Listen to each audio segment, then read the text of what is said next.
ৰক্তদান মহান দান এই বাণী সাৰোগত কৰি সৰ্বভাৰতীয় ঔষধ ব্যৱসায়ী সন্থাই ৰাষ্ট্ৰীয় পৰ্যায়ত আয়োজন কৰিছে এক ৰক্তদান কাৰ্যসূচী। ইয়াৰ সমান্তৰালকৈ শিৱসাগৰতো জিলা ঔষধ ব্যৱসায়ী সন্থাৰ উদ্যোগত এই ৰক্তদান কাৰ্যসূচী ৰূপায়ণ কৰা দেখিবলৈ পোৱা গৈছে।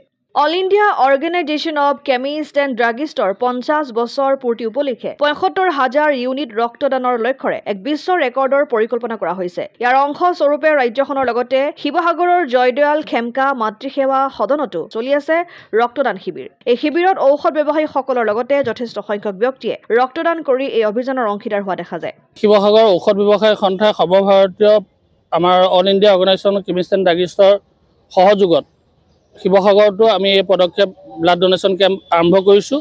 ৰাতিপুৱা 10টা বজাৰ পৰা পূৰ্ণগতিত আমাৰ ইয়াত ব্লাড ডোনেশ্যন কেম্প চলি আছে আৰু এইটোৱে আমাৰ সংগঠনৰ 50 বছৰীয়াৰ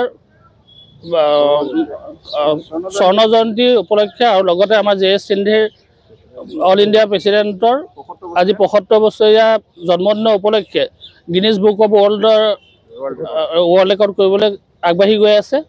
আৰু সেইটো কাৰণে আমাৰ টাৰ্গেট আছে ৭৫,০০০, কিন্তু আমি লক্ষ্য কৰিছোঁ এতিয়ালৈকে বৰ্তমানলৈকে এইটো 1,00,000ৰ ওপৰৰ ইউনিট আমি পাম অল অভাৰ ইণ্ডিয়াত। শিৱসাগৰৰ পৰা ছৈয়দ মুস্তাকুৰ ৰহমানৰ ৰিপৰ্ট, অসম আদিত্য।